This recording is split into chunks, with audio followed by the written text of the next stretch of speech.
prophets and those who carried their message after them.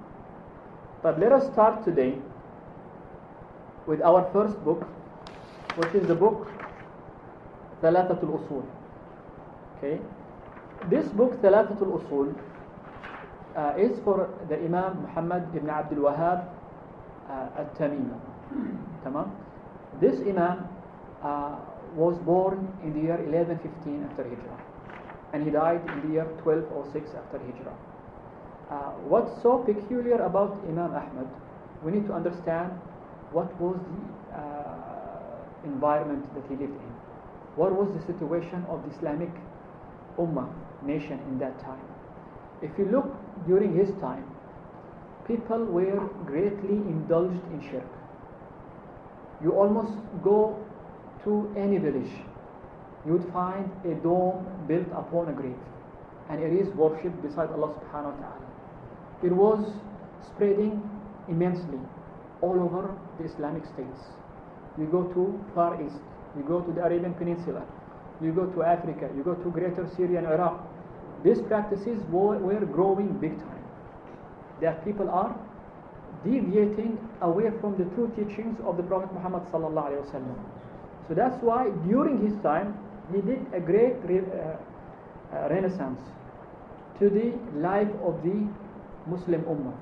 He did a great change by stressing the issue of Tawheed and standing against the shirk and the innovations that people were practicing. So that's why he was fought greatly in the very beginning of his life, until he was supported by Imam Saud and helped establish an Islamic state that practices the Sharia according to the teaching of Prophet Muhammad sallallahu alaihi wasallam.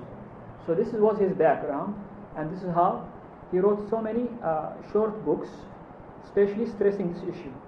He did not compile books for the purpose of just adding volumes to the Islamic library, but his most intention was to correct the aqaid, the beliefs of the people, to correct the manners, the ibadat, the worships of the people around him and all over the Islamic state. That's why he would write letters to the scholars all over the Islamic states, showing his da'wah and reminding them of the duties which Allah subhanahu wa ta'ala had entrusted them with, to call people again to Tawheed and to practice Tawheed to the best that they can.